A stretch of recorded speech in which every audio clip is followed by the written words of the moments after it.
What's up, everybody? I'm back. Sorry, I accidentally screwed up and hit the wrong button. So part two. This is actually, this will be part 5. So we got 4, we got 3, 4, and 5. So this is part 5. So we're getting there. We're looking good. Like I said, this is going to come out and come down like a stair step. So it's going to come down and come down because that's how it was on the old one. But here, instead of coming straight out and going down, I will take my air grinder and I will grind this down so it can be around, almost like how this is. See how that is round right there? It's just not a suddenly like a stair step like that. See how it's kind of round, but it's a stair step look. That's what that's supposed to be like right there. But we will get to that probably maybe tomorrow. So we will just see how it goes. Hopefully you guys can see that okay. Now we're going to get back to grinding and making some more noise, because that's what we like to do. So I put a new disc on, so we see how this one goes. I didn't get a chance to go out to Harbor Freight because I was too busy working on the Durango, or the Trailblazer, so I didn't make it out to Harbor Freight to get me some more discs. So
guys, so I forgot to tell you, there's different kinds of these discs.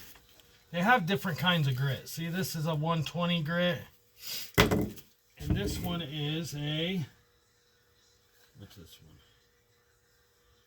This is a 40 grit. Okay, so lower the number, more rougher the grit is. Higher the number, less grit there is. Make sense? So what I like to do is I normally take a 40 grit at it first and then come back with the 120. But I didn't realize I had enough. I didn't think there was enough sandpaper on here, on this disc, to get this smooth. So what I mean by smooth is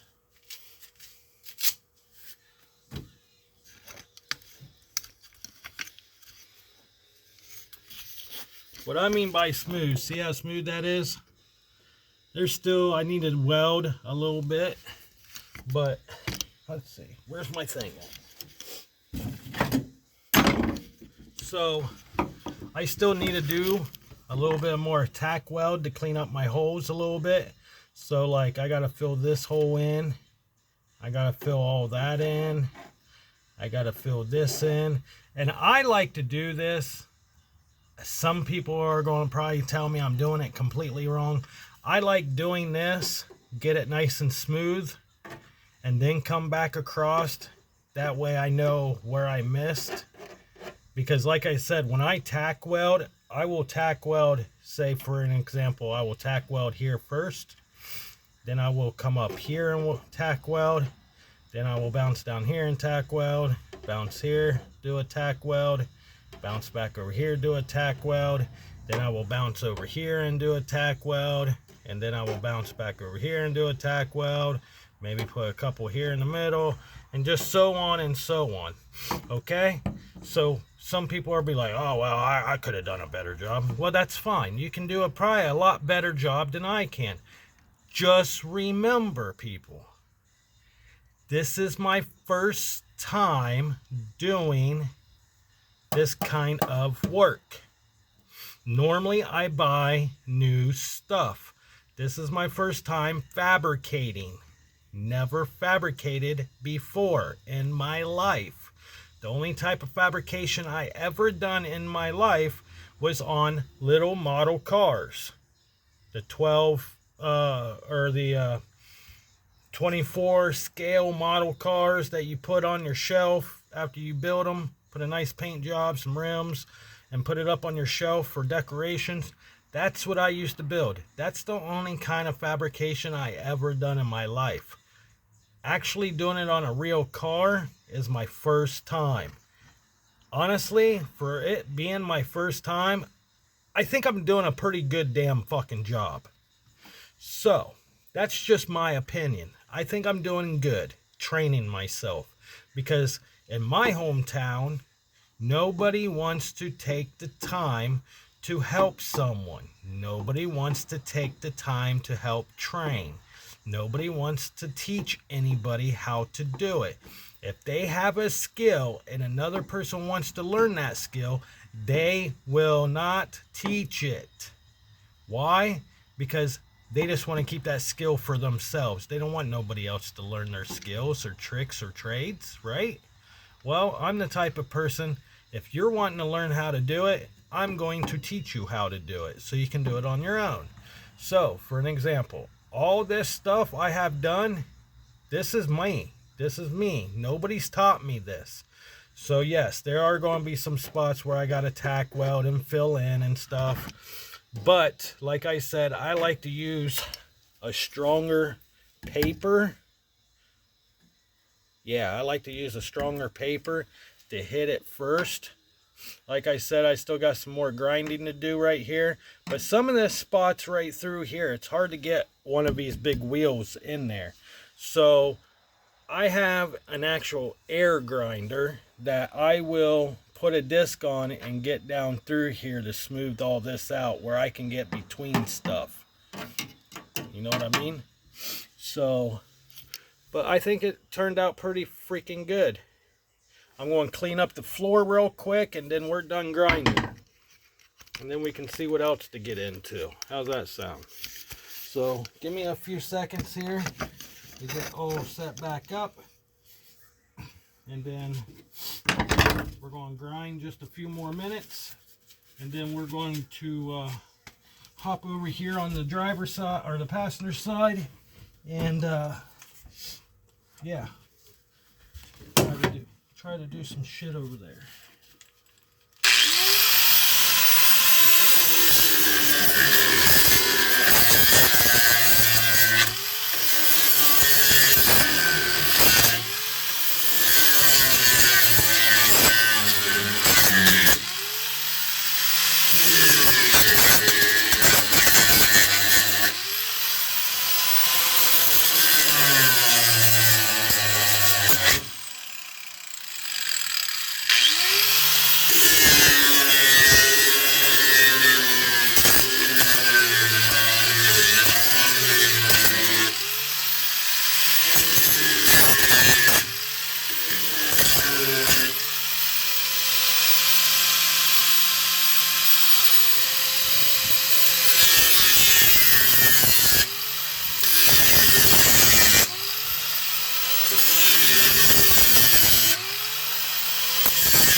Yep, we gotta do a little bit of touching up with some tack welds here and there, but other than that, it's nice and smooth. It looks good. It's cleaned up.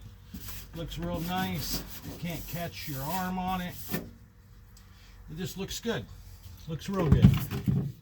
We're going to add a couple more welds in certain spots, maybe here, just to kind of give out a little bit more strength, since this is the roll bar area. And then down here, what I did, down along the floor here, I ended up taking a coat hanger, a metal coat hanger. I don't have any more in the back here, but those, I know everybody sees the plastic ones and shit like that, but I have some metal coat hangers. What I did is I cut the coat hanger into a length.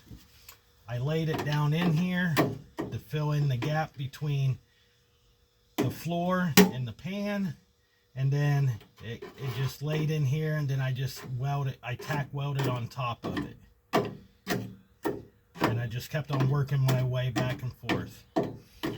Tack weld, tack weld, tack weld, tack weld, and just kept on going back and forth with the tack welds.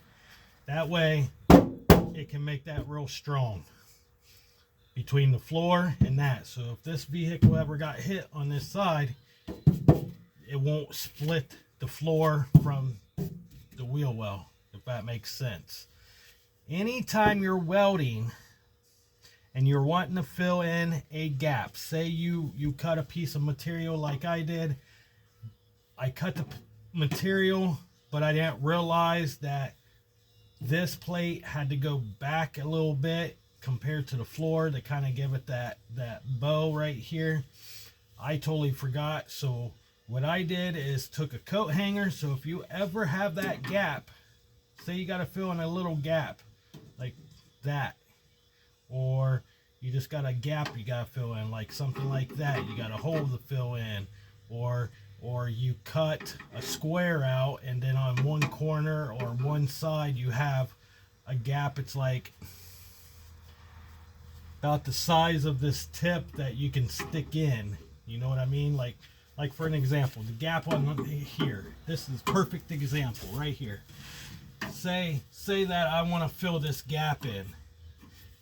And I know for a fact when I weld this, my weld will probably not be real strong because it's a pretty big gap. See how much I can put this down in? It's a pretty big gap. So what I will do is I will TIG weld almost like you would with the TIG welder.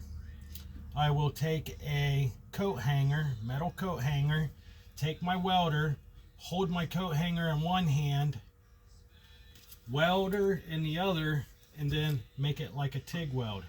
I will fill in that gap all the way across. That way, all that, once you're done welding it, this fucking weld right here will be the strongest point on this vehicle. Guaranteed. If you don't believe me, go check out Bad Chad's channel. He will teach you that. I've done it a couple times. I have done it on my S10 to fill in holes on top of my bed, on the top of my bed rails, where someone took those chrome bed rail things and screwed them to the bed, top of the bed. I took those off and I ended up filling those holes in with coat hangers. But you have to be careful because when you do it on a car, the sheet metal is thinner, so it can warp the sheet metal. Keep that in mind. But anyways, with that being said, if you like what you see and you want to see me do more work, subscribe to the channel. Subscribe, hit the like button if you like what you see. Tell a friend, share it to friends. I don't care. But always remember, stay positive, stay true to yourself, and don't let anybody tell you you cannot do something. Because you can put your mind to it, you can do it. Trust me, look at what I'm doing. Perfect example. Perfect. I always thought I could never do this kind of work, but I'm doing it. I'm teaching myself. So with that being said, guys, talk to you later. I love you. Thank you for everything you have done. I wouldn't be here if it wasn't for you guys. Much love.